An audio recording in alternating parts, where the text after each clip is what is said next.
공부하는 자녀를 둔 부모들의 간절한 바람은 내 자녀가 지금보다 공부를 더 잘해주는 겁니다. 그것은 참 간절한 바람입니다. 그런데 유감스럽게도 자녀들이 공부를 잘하기를 바라는데 실질적으로 잘해주는 자녀들은 전국적인 통계를 보면 그렇게 많지 않습니다. 그래서 상위 1%란 말이 있지 않습니까? 그렇다면 99명은 원하는 공부를 못 해준다는 얘기인데, 그렇다면 그 99명 뒤에는 99명의 부모들이 있단 말입니다. 얼마나 마음이 낙심되고 좌절되겠습니까? 그런데 무슨 일을 해결을 해내려고 하면 원인을 알아야 됩니다. 이 공부를 잘 시켜보고 싶은데 잘 못하는 자녀들의 특징이 4가지가 있습니다. 이 4가지 문제를 잘 분석하고 듣고 해결을 지으면 어떤 이 공부를 못하는 난적의 자녀라도 회복이 될 수 있습니다. 첫 번째 특징이 뭐냐면 기초가 부족하다는 겁니다. 우리 자녀가 워낙 공부를 못해서 지도하는 선생님들을 만나러 가서 제 아이가 도대체 왜 이렇게 성적이 안 올라갑니까? 라고 물으면 선생님들이 이 말 저 말 해도 핵심은 3가지입니다. 그 하나가 귀하의 자녀가 머리는 좋은데, 맞아요, 머리는 좋습니다 우리 애가. 그런데 기초가 부족합니다. 맞아요. 이 나무는 나이테가 있어서 홍수도 가뭄도 화재도 그 나이테가 다 기록을 하고 있다고 합니다. 이 자녀들의 나이테는 부모들의 머리에 다 있단 말입니다. 우리 애가 옛날에 누구한테 머리를 3개 맞았는데 그것 때문에 그런가요? 우리 애가 침대에서 한번 떨어져서 머리가 그냥 꽈당 소리가 났는데 그것 때문에 그런가요? 우리 애가 초등학교 때 그때 그 공부를 시켰어야 되는데 제가 그때 원체 바빠가지고 공부를 못 시켰는데 그것 때문에 그렇군요. 이렇게 기초가 부족하다 그러면 그 뭐 인정 안 할 그 부모가 없단 말입니다. 그럼 또 그게 사실입니다. 그래서 이 기초가 부족한 문제를 해결하지 않고는 뭐 이건 장사가 없습니다. 초등학교 모르는데 어떻게 중학교 걸 알며, 아니 사칙연산을 모르는데 어떻게 방정식을 들어갈 수가 있겠습니까? 아니 단어를 모르는데 어떻게 문법이 외워지겠냔 말이죠. 어떻게 공부가 되겠냔 말입니다. 그 과목마다 기초 언어라는 게 다 있는데, 단어가 있는데 그 뜻을 모르고 어떻게 문제를 풀겠냔 말이죠. 이 기초는 건너뛸 수가 없는 겁니다. 어떤 천재도 만재라도 기초를 건너뛰고 공부를 잘할 수 있는 학생은 없단 말입니다. 이게 지금 공부가 안 되고 있는 우리 자녀들의 문제인 겁니다. 그런데도 우리 부모들은 워낙 다급하고 간절하니까 그냥 기초를 다시 잡아줄 생각을 못하고 지금 현재 그냥 어떻게 해봐라 이렇게 이야기하고 있습니다. 애들도 어떻게 해보려는데 방법이 안 나온단 말입니다. 그래서 이 하버드에 보내고 싶거든 7살 때부터 준비를 시켜라 그런 말이 있단 말입니다. 무슨 뭐 20몇 살 먹어가지고 준비시켜가지고 하버드 단번에 들어가지는 거 아니란 말입니다. 두 번째 공부 못하는 안 되는 아이들의 이 특징은 아니 뭐 선생님들이 이 말 저 말 하는데 다 핵심은 귀하의 자녀가 집중력이 부족하다는 겁니다. 집중력이 부족하다는 얘기를 다른 말로 바꿔보면 꼭 한 번에 두 가지 일을 하는 아이라는 얘기라는 거란 말입니다. 공부하면서 핸드폰 보고, 영어하면서 수학 공부하고, 수학 공부할 때 국어 공부하고, 꼭 한 번에 두 가지 일을 동시에 하려고 하는 사람들을 보고 다른 표현으로 집중력이 부족하다고 합니다. 일하면서 과거 생각하고. 그러니까 이 능률이 안 오를 수밖에 없단 말입니다. 그래서 집중력을 강화시켜 줄 수 있는 방법은 못해도 괜찮다. 한 번에 한 가지씩만 일을 해버릇해라. 라고 모범을 보이는 겁니다. 한 번에 두 가지씩 일을 하는 자녀들의 특징은 한 번에 두 가지씩 일을 하는 부모가 배후에 반드시 있습니다. 그러니까 우리가 자녀들에게 자녀들의 이 시야는 동영상과 같습니다. 그래서 우리 부모들이 하는 모든 언행을 다 촬영해서 입력을 시켜두고, 그리고 자기가 아무리 따라하려고 해도 따라하게 됩니다. 사람은 보고 들은 걸 따라하게 되기 때문에 그렇단 말입니다. 그래서 여러분, 반려견을 행동 교정하기 위해서 온 그 주인들에게 반려견과 함께 훈련 받으라고 그러면 기분 되게 나빠한다고 그러잖아요. 그냥 우리 애나 고쳐주고 나는 갔다 오면 고쳐놓으면 데려가면 되지 왜 내가 뭘 고칠 게 있다고 그러느냐 그러는데, 그 미국에서 반려견들 행동 교정시키는 그 교련사들은 안 받아줍니다. 그럼 못 고친다는 겁니다.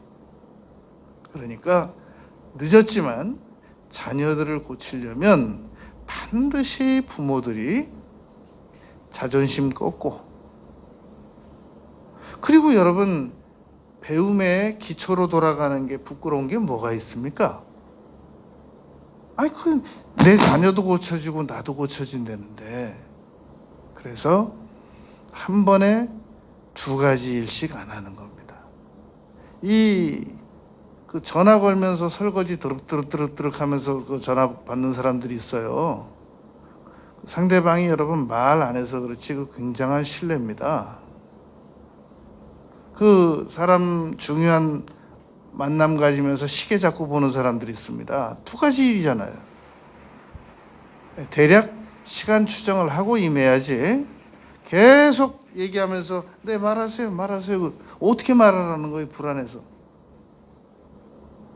그러니까 한 번에 두 가지 일 시키는 거 아닙니다. 아빠는 창문 좀 열으라 그러고 엄마는 닫으라 그러고 어쩌라는 거예요.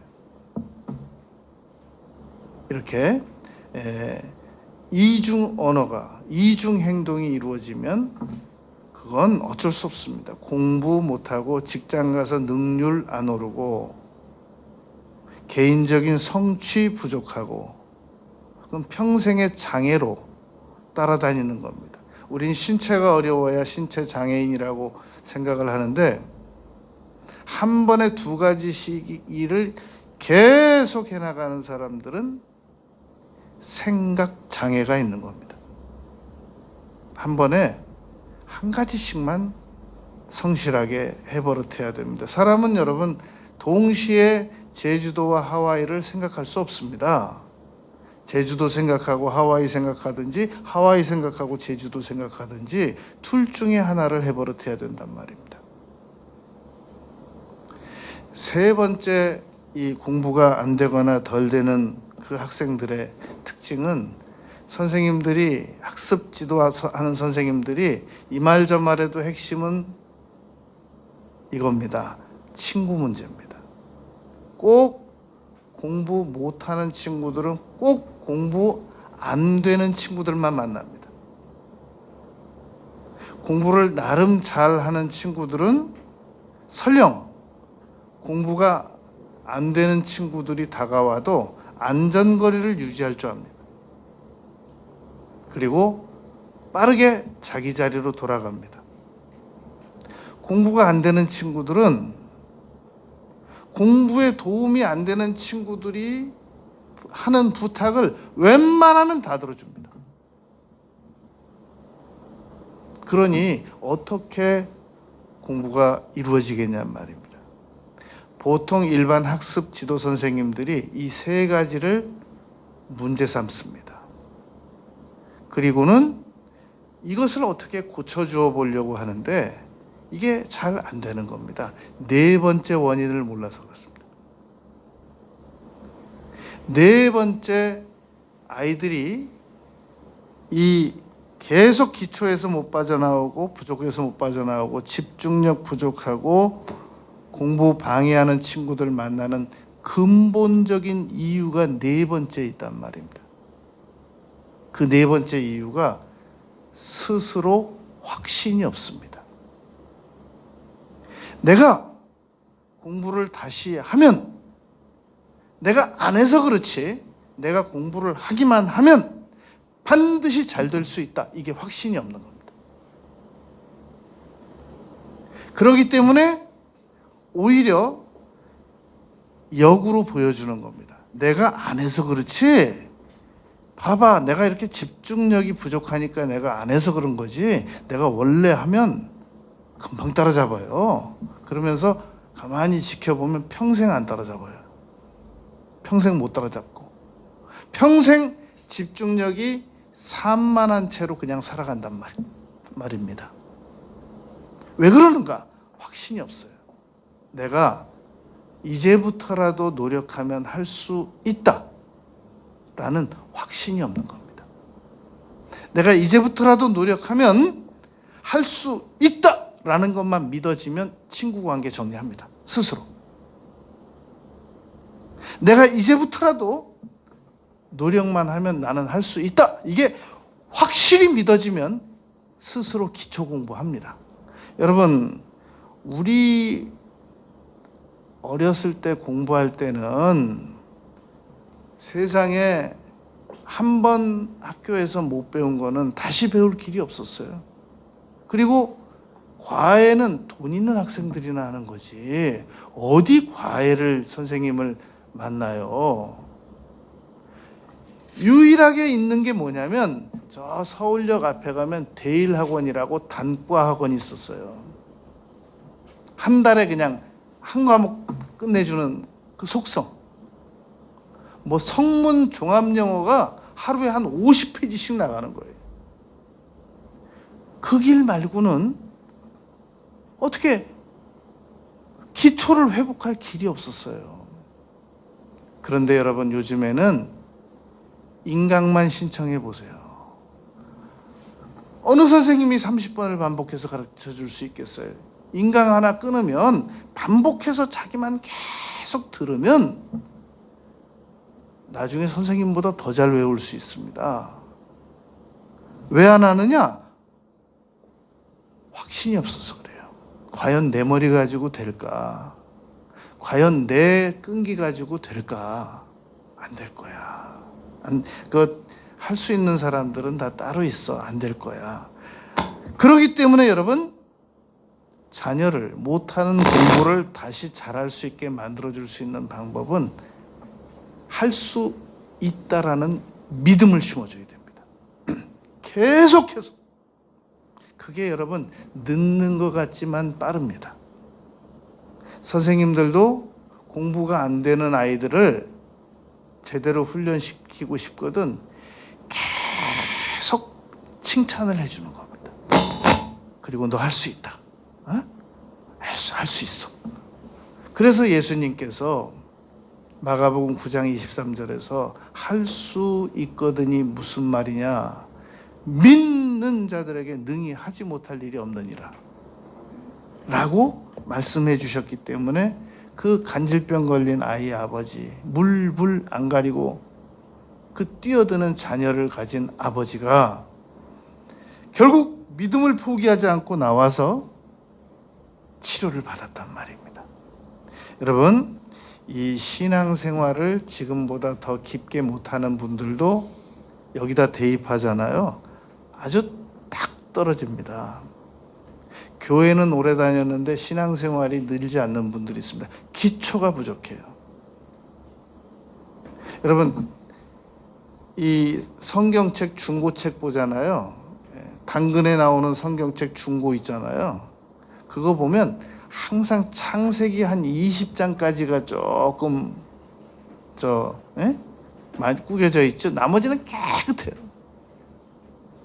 그러니까 기초가 부족한 겁니다. 잘 기초를 닦으면 얼마든지 신앙이 깊어질 수 있거든요. 하나하나 배워나가면 되는 겁니다. 할렐루야가 무슨 뜻이고 아멘이 무슨 뜻이고, 기도는 왜 하며 어떻게 하며 무엇을 드려야 하며, 전도는 왜 하고 어떻게 하고, 하나씩 배워나가면, 여러분, 사소한 것에 목숨을 걸지 말라라는 책 저자가 하루에 2가지씩 일만 정리하면 15일이면 30가지 집안일을 정리할 수 있다고 그러지 않습니까? 한 해 평균 우리가 몇 가지 일이나 정리하고 삽니까? 트렁크 정리 안 한 거, 현관 신발장 정리 안 한 거, 다락 정리 안 한 거, 그런 거 하루에 2가지씩만 처리해 버릇하면 보름이면 30가지가 정리된다는 겁니다.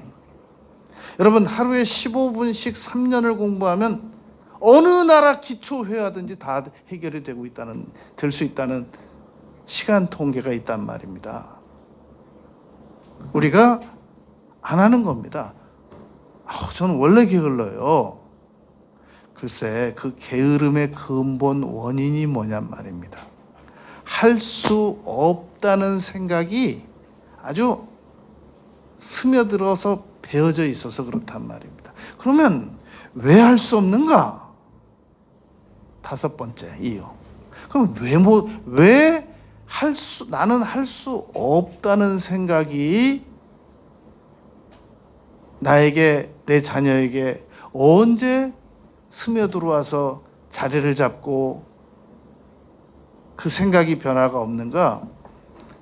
그것도 여러분, 부모님들의 언어 때문입니다. 잠언 6장 2절, 나의 말로 인하여 내가 얽혔느니라.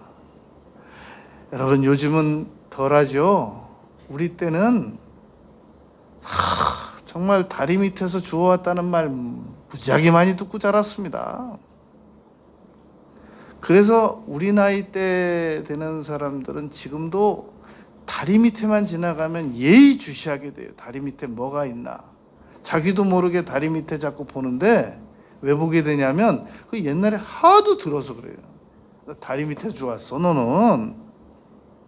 그래가지고 다리만 지나가면 안 보려고 해도 눈이 가요. 이렇게 자꾸 다리 밑에. 여러분, 우리가 하도 부모들에게 부정적인 얘기를 많이 들어서 그래요. 너 바보지? 너 못하지? 우리 부모님들도 또 그 윗세대들에게 들은 얘기가 그밖에 없어요. 바보, 천치, 못하는 무슨 일을 할 수 있다라고 생각을 고쳐내면 됩니다. 여러분, 할 수 없다는 것도 믿음이고 할 수 있다는 것도 믿음이에요. 할 수 없다는 건 부정적인 믿음이고 할 수 있다는 건 긍정적인 믿음이란 말입니다. 왜 똑같은 믿음 중에 왜 부정적인 믿음을 받아들이고 믿냔 말입니다. 긍정적인 믿음을 받아들여서 믿으면, 시편 119편에 다윗이 그렇게 고백했습니다. 내가 하나님의 말씀을 잘 읽고 듣고 믿으면 나의 지혜가 노인보다도 승해지고 나의 스승보다도 더 승해진다. 이제부터라도 할 수 있다라는 마음만 가지면 우리가 행동을 아무리 의지로 바꿔보려고 했었으나 안 된 것들이 나도 모르게 바뀌어져 있단 말입니다. 할 수 있단 말입니다. 신앙도 똑같습니다. 집중력이 왜 부족하느냐?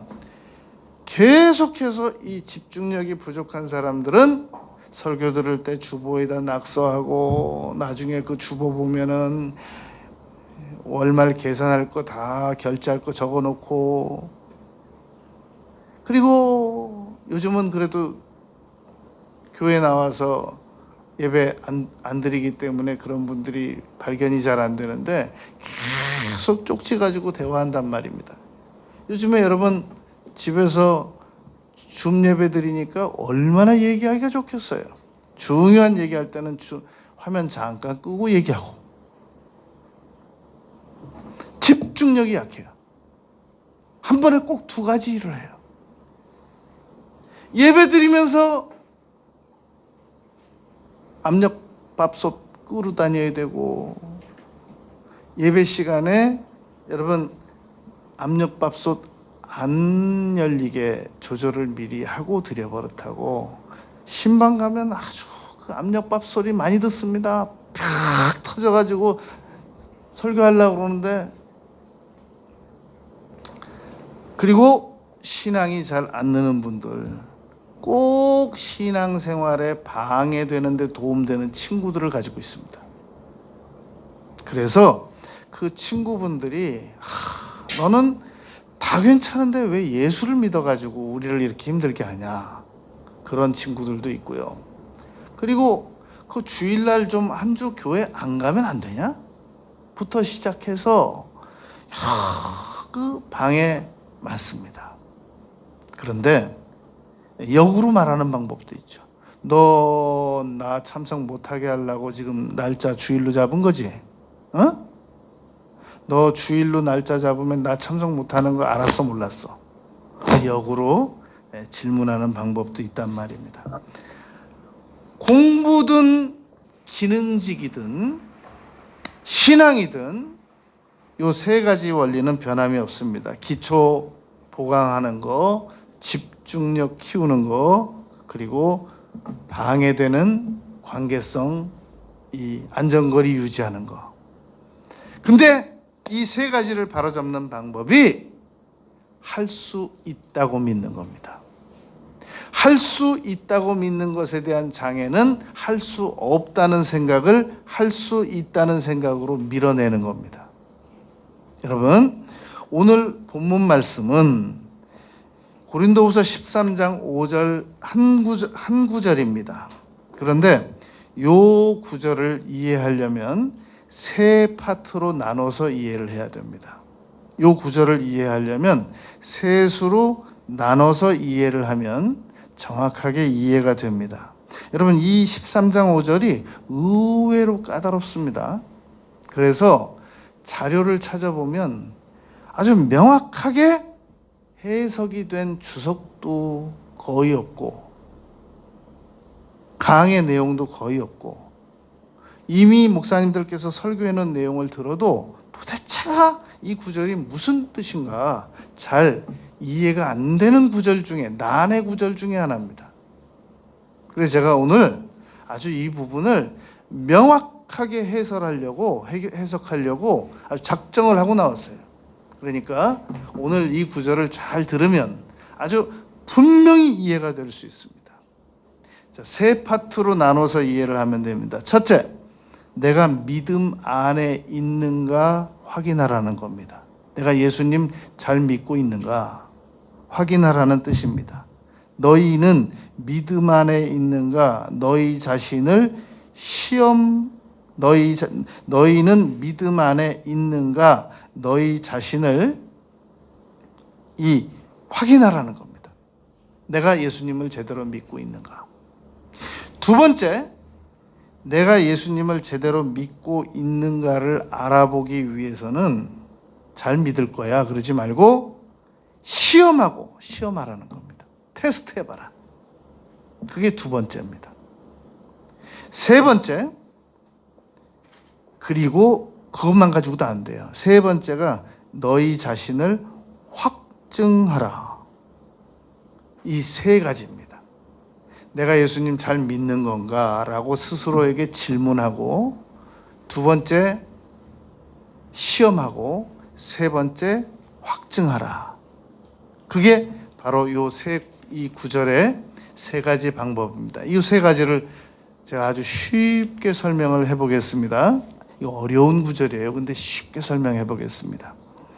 첫째, 나 자신이 예수님을 믿는 것인지 안 믿는 것인지를 어떻게 확인할 수 있겠느냐라는 겁니다. 우리가 여러분 금반지, 다이어, 보석, 비싼 시계 이런 거를 진짜인지 가짜인지 알아보려면 반드시 전문가들에게 가지고 갑니다. 그러면 전문가들이 자기들이 이렇게 육안으로 보고 진짜입니다 그러지 않는단 말입니다. 금반지를 진짜 확인하려면 그분들만의 그 테스트기에다가 넣고 순금 몇 프로입니다 라고, 순도 몇 프로입니다 라고 얘기해 준단 말입니다. 여러분, 우리가 그 기계가 무슨 작동을 해서 무슨 원리로 순도 나오는 것을 무슨 재주로 합니까? 믿는 겁니다. 다이어 진짜입니다. 믿는 겁니다. 여러분, 우리는 의료 결과, 선생님들이 진단 결과 체크해 주는 거 의심 없이 믿습니다. 그리고 DNA 조사, 45년 전에 헤어졌는데 미국에서 입양하러 간 그 사람이 DNA 신청해 놓은 거하고, 저 경상북도에 있는 분이 DNA 신청해 놓은 거하고 일치되는 분이 나타났습니다. 보니까 45년 전에 헤어졌던 자녀가 DNA 99% 일치로 결과가 났습니다. 그러면 여러분, 그 DNA 결과가 어떻게 나왔는지, 무슨 원리로 나왔는지 어떻게 하냔 말이죠. 그냥 얼싸안고 우는 겁니다. 다 모든 결과는 믿음으로, 통보를 듣고 믿음으로 알게 되어 있습니다. 그런데 내가 예수님을 진짜로 믿는지 안 믿는지를 우리가 무슨 재주로 알겠냔 말입니다. 역시 믿음으로 아는 겁니다. 그러면 무슨 믿음으로 아느냐? 히브리서 11장 3절입니다. 믿음으로 모든 세계가 하나님의 말씀으로 지어진 줄을 우리가 아나니, 보이는 것은 나타난 것으로 말미암아 된 것이 아니니라. 말씀으로 이 모든 천지가 만들어졌다는 것을 우리는 믿음으로 아는 것이란 말입니다. 여러분, 수돗물이 무슨 원리로 나오는지 모르면서도 틀고 잠그고, 전기가 무슨 원리로 오는지 모르면서 끄고 켜고, 자동차가 무슨 원리로 가는지 모르면서 시동 걸어서 가고 오고, 건물이 무슨 원리로 서 있는지 알지 못하면서 편안하게 건물 안에서 잠들고 쉬고, 믿음입니다. 다 믿으면서 하나님의 말씀으로 세상이 지어졌다는 것만 안 믿겠다? 그것은 여러분, 불신자들이 내세우는 믿음을 가지기 원치 않는 이유 중에 하나로 내세우는 것인데, 그것은 여러분 자신들의 교만을 말하는 겁니다. 그렇다면 결국 금 분별하는 거, 보석 분별하는 거, 고가 시계 분별하는 거, 진품, 골동품 분별하는 거, 이거 전부 믿음으로 되는 것이라면, 내가 예수님을 믿고 있는 건지 안 믿고 있는 건지에 대한 테스트 결과도 믿음으로 받아들여야 됩니다. 무엇을 믿어야 되느냐? 말씀을 믿어야 됩니다. 자, 그럼 보겠습니다. 고린도전서 12장 3절에서 누구든지 하나님을 믿는 사람들은 예수를 저주할 자라고 말하지 않고 성령이 아니고는 예수를 주라고 시인할 수 없다. 여러분, 나는 예수님을 나의 주인으로 믿습니다 라고 고백이 되어진다는 것은, 그것은 성령께서 내 안에 계시기 때문에 내가 고백할 수 있는 것이란 말입니다. 그러니까 내가 내 입으로 나는 예수님을 믿습니다 라고 시인해 보시고, 그 말을 의심 없이 믿어지거든 내 안에 성령께서 계신 것이고 나는 예수님을 믿는 사람이 되는 것입니다. 누가 그랬느냐? 말씀에 그렇게 써 있단 말입니다. 성경 말씀을 무슨 근거로 믿느냐? 여러분, 성경 말씀은 예수님께서 이 책은 나에 대하여 기록된 책이다. 구약 성경에 기록되었을 때 여호와께서라는 말이 800번 이상 기록되어 있습니다. 그런데 나는 성경을 인정 못하겠다라고 하는 것은 사도 요한입니다. 너희가 우리에게 속하지 아니하였으므로 너희는 하나님의 말씀을 믿지 아니하는 것이다. 예수님께서 말씀하신 겁니다. 너희가 아버지의 자녀가 아니므로 하나님의 말씀을 믿지 못하는 것이니라. 성경이 끝까지 안 믿어지면 미안합니다만 그 사람 지옥 가야 됩니다. 하나님이 안 믿어지기 때문에, 예수님이 안 믿어지기 때문에 그 사람은 천국으로 갈 수 없습니다. 그러므로 성경은, 성경이 중요한 건 아는데 제 이성이 그렇게 말하지 않아요. 모든 건 여러분 우선순위가 있습니다. 이성은 성경 밑에다 두는 거지, 이성은 성경 위에다 두는 게 아니란 말입니다. 우선순위가 바뀌어 있어서 그렇단 말입니다. 여러분, 찬물도 우아래가 있다고 그러잖아요. 어디 이성을 성경 위에다 올려놓느냔 말이죠. 빨리 성경 밑으로 내려놓고, 모든 게 여러분 끝이 있어야지. 성경이 끝이어야지. 나의 이성이 끝이면, 그러면 여러분 나의 이성이 하나님이 되잖아요. 하나님이 내 위에 계셔야지. 어디 내가 하나님 위에 올라서 가지고 오르네 그르네, 이건 상식에 맞지 않네, 이해가 안 되네. 여러분, 성경에 무슨 상식이 이해가 안 됩니까? 물이 포도주로 변하는 게 상식으로 이해가 됩니까? 베드로가 물 위 바다 위를 걸었다는 게 상식으로 이해됩니까? 모세가 지팡이로 홍해바다 갈랐다는데 그 상식으로 이해됩니까? 요단강 갈라진 게 이해됩니까? 태양이 정지됐다는 게 그게 여러분 우리 상식으로 믿어집니까? 성경은 과학을 설명하는 책도 아니고, 성경은 우리의 이성을 꺾고 믿음으로 말씀을 받아들이는 겁니다. 그 성경이 믿음으로 모든 세계가 하나님께서 지으셨다는 겁니다. 그러므로 우리의 믿음을 확증지으려면 말씀으로 확증짓는 수밖에 없습니다. 만약에 금 다루시는 분들에게 그 금 기계 말고 좀 분별해 주세요, 그러면 그분들 분별 못합니다. 요구할 걸 해야지 안 된단 말입니다. 내가 예수님을 믿는지 안 믿는지 요한일서 3장 24절입니다. 우리에게 주신 성령으로 말미암아 그가 우리 안에 거하시는 줄을 우리가 아느니라.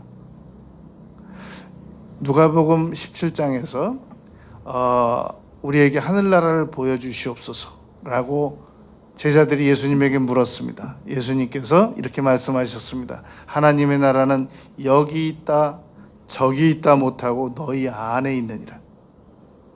내 안에 어떻게 하나님이 계시느냐?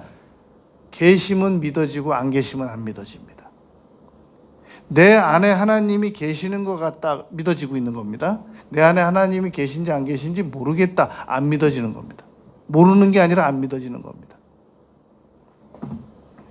그런데 이게 성령으로 말미암아 믿어질 수 있다는 겁니다. 저는 믿어집니다. 그건 그분 스스로 믿는 게 아니라 성령에 의하여 믿어지고 있는 겁니다. 저는요, 기분 좋을 땐 믿어지고요, 기분 나쁠 때는 안 믿어집니다. 싸우기 전에는 믿어지고요, 싸우고 나서는 안 믿어집니다. 계신 거예요. 그분은 이 싸우기 전 하나님을 믿으세요. 그분은 기분 나쁘기 전에 하나님을 믿는 겁니다. 왜냐하면 우리의 성씨가 있는데 이게 기분 좋다고 자기 성씨가 그대로고 기분 나쁘면 성씨가 변하고 그런 거 아니란 말입니다. 내가 기분 좋으면 한국인이고 기분 나쁘면 일본 사람 되고 그런 거 아니란 말입니다. 변할 수 없는 게 있단 말입니다. 마가복음 14장 36절에 보면 예수님께서 하나님을 아빠라고 불렀습니다. 그런데 로마서 8장 15절에서 바울 사도께서 성령의 도우심을 받아서 너희가 아빠 아버지라고 부르짖느니라. 우리가 그러니까 이렇게 되면 돼요. 하나님을 보고 지금이라도 아버지라고 불러보고 믿어지면 구원받은 거예요. 근데 우리가 하나님을 보고 아버지, 그런데 너 누구냐? 그러신다든지, 내가 지금 누구 보고 아버지라고 그랬을까? 그런다든지, 그러면 그 사람은 구원을 재점검해 봐야 돼요. 하나님을 보고 아버지라고 아무 스스럼 없이 부르는 거, 그것은 여러분 하나님이 아버지이기 때문에 믿어지기 때문에 아버지라고 그러는 겁니다. 여러분, 우리가 나를 낳아준 아빠에게 언제든지 아빠라고 불러요. 그건 믿어지니까 부르는 겁니다. 안 믿어지면 못 부르는 겁니다. 갈라디아서 4장 6절, 그 아들의 영이 우리 마음속에 있기 때문에 우리가 하나님을 아빠, 아버지라고 부를 수 있는 것이라는 말입니다. 내가 신앙은 별로 좋을 수가 없어요. 아브라함처럼 무슨 이삭을 번제로 드리겠다고 나서지는 못해요. 그러나 하나님을 아빠, 아버지라고 부를 수 있어요. 자녀 맞습니다. 요한일서 4장 4절에 보면 자녀들아 너희는 하나님께 속하였는데 그 이유가 뭐냐면 너희 안에 계신 이가 세상에 있는 이보다 크시다. 여러분, 자, 이 말씀이 지금 듣고 믿어지거든 괜히 믿어지는 게 아니라 하나님께서 내 안에 계시기 때문이라고 이해하시면 됩니다. 제가 설명해 보겠습니다. 세상 살다 보면 무서운 사람을 만날 때가 있습니다. 우리가 왜 무서운 개를 만나도 무섭잖아요. 무서운 짐승을 만나도 무섭습니다. 그런데 무서운 사람들을 만날 때 이런 생각이 들 때가 있습니다. 야, 저 사람 안에 정말 마귀가 있구나. 정말 무섭죠. 그때 요한일서 4장 4절 말씀을 꼭 암송하시기 바랍니다. 내 안에 계신 하나님이 세상에 있는 그 어떤 영보다 강하다. 이 말씀을 강하게 붙잡으면 믿음이 생겨집니다. 그런데 아무리 이 말씀을 강하게 붙잡으려고 해도 믿음이 안 생겨지면 혹시 구원을 점검해 봐야 됩니다. 요한일서 4장 13절, 그의 성령을 우리에게 주심으로 우리가 그 안에 거하고 그가 우리 안에 거하시는 줄을 아느니라. 성령 때문에 내가 하나님을 믿는다는 게 믿어지는 거지, 나의 의지나 결심이나 이성의 노력으로 하나님께서 내 안에 계신다고 믿어지는 것이 아니란 말입니다. 그래서 여러분, 교회를 오래 다녀도 자기의 의지로 교회를 오래 다니거나 체면 때문에 오래 다니거나 직분 때문에 오래 다니는 사람들은 정말로 내가 구원 받았는지 안 받았는지를 확인해 봐야 됩니다. 오늘 말씀이 그겁니다. 오늘 말씀이 너희가 너희 안에 믿음이 있는지 너희 자신에게 물어보라는 겁니다. 물어봐서 너희가 정말로 내가 지금 하나님을 믿고 있는가, 내가 믿음 안에 있는가 확인해 보라는 얘기입니다. 여러분, 그러면 자, 이 말씀은 세 파트로 나눈다 그랬어요. 바울 사도께서 고린도후서 13장 5절 말씀을 한 것은, 첫째, 너희가 정말로 하나님을 믿는지 스스로 질문해봐라 라는 얘기입니다. 두 번째, 내가 정말로 하나님을 믿는지를 알기 위해서 시험해보라는 겁니다. 오늘 5절 말씀에 보면 너희 자신을 시험하고, 어떻게 시험을 하냔 말이죠. 여러분, 저는 이 설교 때 히브리어나 헬라어를 가급적이면 인용을 안 하려고 합니다. 왜냐하면 어려우니까. 근데 오늘은 어쩔 수 없이 이 헬라어를 꼭 두 단어를 이해해야 됩니다. 여기서 말하는 시험은 헬라어로 페이라조라고 합니다. 페이라조. 조금 있다가 확증이라는 단어에 가서 도키마조라고 말할 겁니다.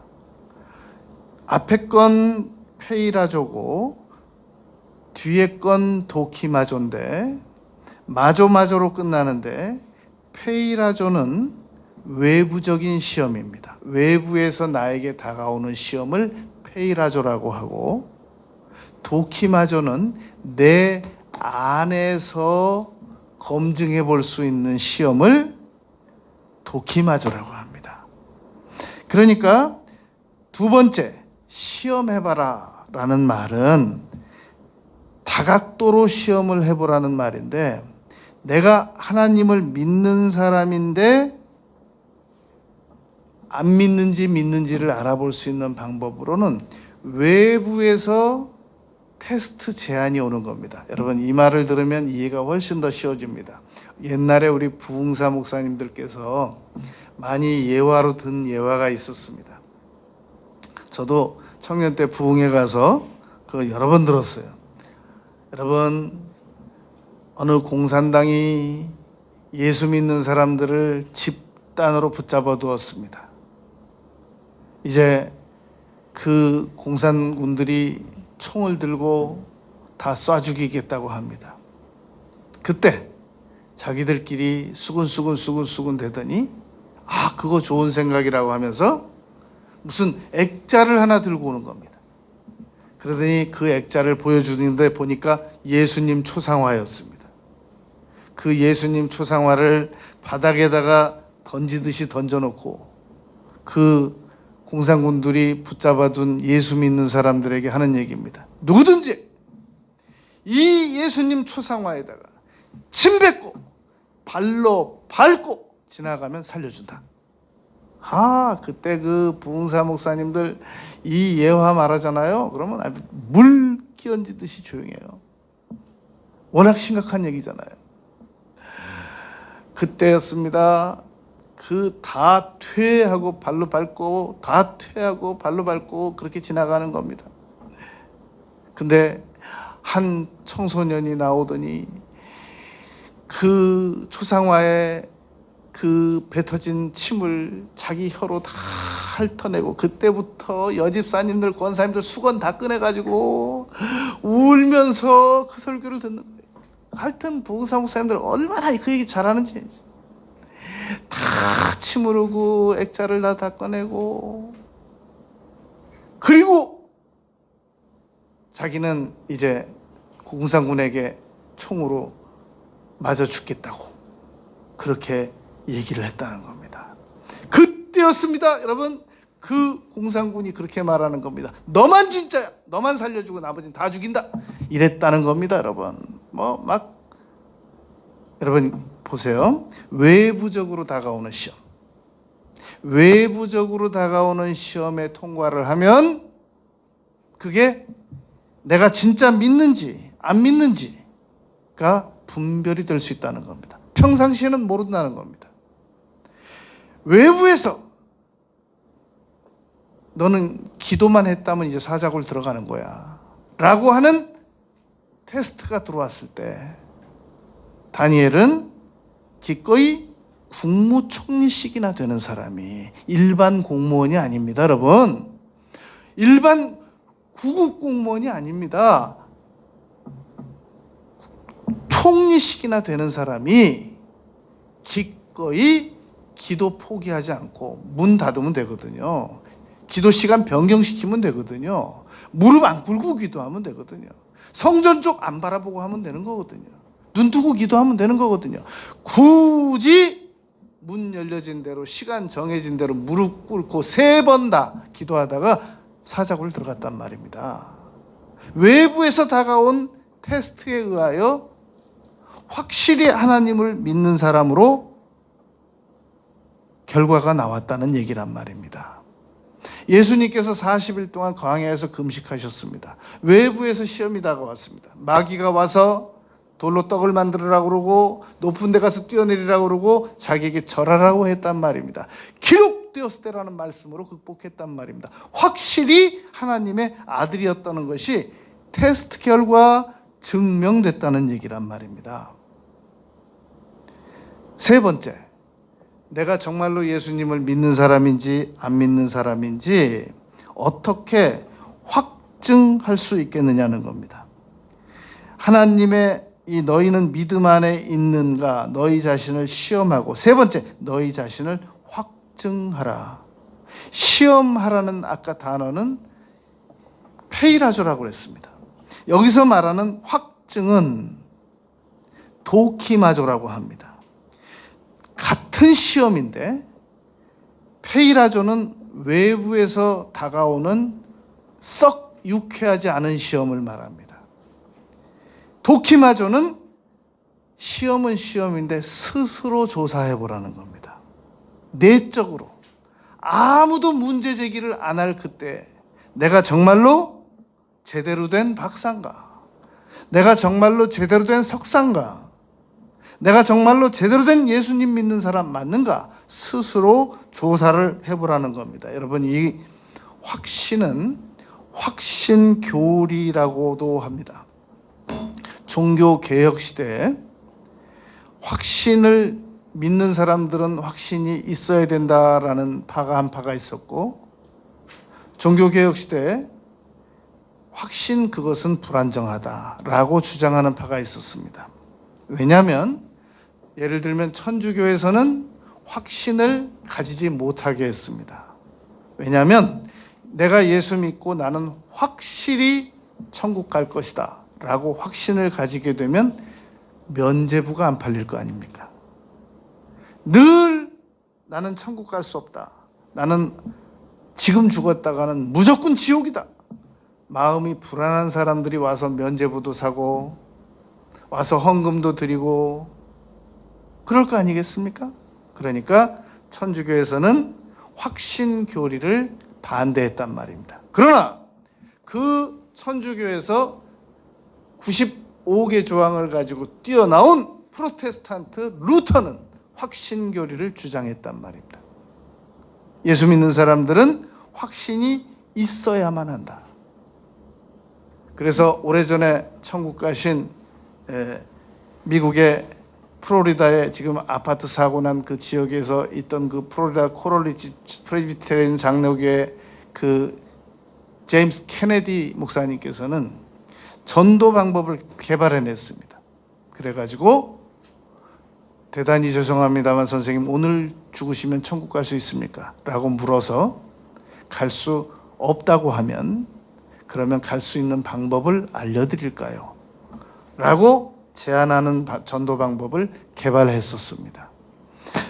스스로에게 묻는 겁니다. 나는 오늘 지금 죽으면 천국 갈 수 있는가? 갈 수 있다라는 믿음이 나오면 그분은 구원의 확신이 있는 겁니다. 그러나 유감스럽게도 나는 오늘 지금 죽으면 천국 가는 거는 조금 재고해 봐야 되겠다. 한 1년쯤 더 기간이 나에게 있다면, 여러분 1년 더 가잖아요. 이모저모로 죄에 더 짓습니다. 1년 더 후에는 천국 갈 준비가 더 잘 되는 게 아니라 사람이 1년 더 살잖아요. 그러면 전에 모르던 죄, 전에 안 짓던 죄가 더 많이 지어지게 돼 있단 말입니다. 무슨 수로 천국 가겠냐는 말입니다. 지금은 좀 어렵고요. 한 10년만 더 살면, 여러분 사람이 10년 더 살면 전에 모르던 죄, 전에 안 짓던 죄 더 짓습니다. 사람은 나이가 많아지면 예수님을 계속 오래 믿어도 나이가 많아지면 많아지는 대로 죄를 더 많이 짓게 됩니다. 그러므로 구원에 대한 확신은 오늘 지금 가지는 거지 나중에 무슨 죄 덜 짓고 가지고 그동안 쌓여져 나가는 죄에 대한 마일리지 성격이 있는 건데 어떻게 뒤로 밀어가지고 구원을 받겠냔 말입니다. 죄 하나라도 덜 지었을 때 지금 이 시간에 받아야지. 그게 이득인 거죠. 여러분, 그래서 청년이 예수님을 믿으면, 그 사람은 노인이 예수님을 믿으면 한 영혼이 구원을 받은 겁니다. 그러나 어린 청소년이 구원을 받으면 한 영혼과 한 일생이 구원을 받는 겁니다. 빨리 받을수록 좋은 것이란 말입니다. 구원은. 이걸 미리 조사해 보는 겁니다. 요한일서 2장 3절. 우리가 그의 계명을 지키면 이로써 우리가 그를 아는 줄로 알 것이요. 여러분, 계명을 지키면 구원받은 것으로 안 돼요. 마태복음 7장 20절. 이러므로 그들의 열매로 그들을 알리라. 열매를 보면 그 사람이 구원받았는지 안 받았는지 안 돼요. 이 두 말씀은 여러분, 예수님 말씀이고 사도 요한의 말씀이기는 합니다만, 자칫하면 행동을 잘하면 구원받는 거고 행동 못하면 구원 못 받는 거다라는 논리가 성립이 됩니다. 그러면 반대로 물어보겠습니다. 고재붕이는 자기 상관이 자기 뺨 때린 거 기분 나빠가지고 그날 저녁에 일가족을 도끼로 죽였습니다. 그러나 나중에 알고 봤더니 자기 뺨 때린 상관은 다른 곳으로 갔고, 그리고 새로 온 이 상관이, 일가족이 죄 없이 자기 도끼에 맞아 죽은 겁니다. 감옥 갔습니다. 그의 열매로 보건대 살인자입니다. 그가 700명이 넘는 사람을 전도하고 저 높은 곳을 향하여 찬송드리고 그리고 사형틀에 의하여 갔습니다. 여러분, 누가 고재붕이가 천국 간 거 의심하는 사람 누가 있습니까? 지존파, 온다리, 옛날에 70몇 명 죽인, 총으로 쏴 죽인 순경. 많은 사람이 죄를 짓지만 예수님을 믿고 회개하면 몸은 세상에서 사형을 당해도 그 사람이 천국 간다는 거 의심 없이 우리 신앙이 있는 사람들은 믿습니다. 그런데 이 구절을 계명을 지키면 구원받은 줄 알 것이고 열매로 그들을 안다고, 그러면 여러분, 예수님 십자가 달리셨을 때 한쪽 강도는 평생 강도짓만 했는데 그의 열매가 뭐가 있냔 말입니다. 이걸 구원론과 연관시켜가지고 죄 많이 지으면 천국 못 간다고. 로마서 3장 10절, 로마서 3장 23절, 로마서 3장 23절. 인간은 하나님의 기준대로 산 사람이 없습니다. 의인은 없을 때 하나도 없다. 로마서 3장 10절인데 뭘 죄인입니다. 창세 전부터 지금까지, 세상 끝날까지 누가 무슨 수로 써서 행동 잘해가지고 천국 가겠다는 얘기라는 말이 되겠냔 말입니다. 예수께서 나를 위하여 대신 죽어주신 피, 흘리신 보혈의 능력, 그거 믿으면 가는 겁니다. 그래서 예수 알기 위해 나갑시다 그러지 않잖아요. 예수 믿기 위해서 나가자고 그러죠. 그래서 예수 믿자고 그러죠. 예수 아냐고 그러지 않잖아요. 그러니까 여러분, 우리 스스로를 확증하는 거, 도키마죠. 스스로 조사하는 겁니다. 나는 열매 부족한 거 맞습니다. 나는 지금도 행동 부족한 거 맞습니다. 나는 지금도 언어의 문제 많고 나는 지금도 성품의 문제 많은 거 맞습니다. 내가 잘 압니다. 그러나 그럼에도 불구하고 여러분, 마틴 루터가 종교개혁할 때 서재에 있었습니다. 마귀가 계속 찾아와서 그러더라는 겁니다. 네까지 것이 무슨 종교개혁을 하니? 네가 무슨 자격이 있다고 종교개혁하니? 책상에 있는 잉크병을 벽에다 집어던졌잖아요. 그럼에도 불구하고 나는 구원받았다. 이 마귀야. 여러분, 오늘 이 구절은 내가 이 세 파트로 나눠서 분명한 이해한 내용을 분명하게 다시 이 녹음된 걸 유튜브를 또 듣고 또 들으면 구원의 확신을 확실하게 가질 수 있는 안내 구절이고 안내 설교입니다. 혹시라도 이 구원의 확신이 없는 분들에 대하여 구원의 확신을 가지고 싶다고 하거든 요 오늘 설교를 잘 안내하시기 바랍니다.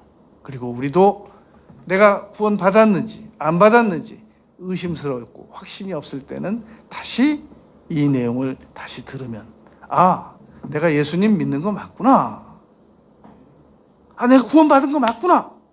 라고 확실하게 믿어지게 될 것입니다. 기도드리겠습니다.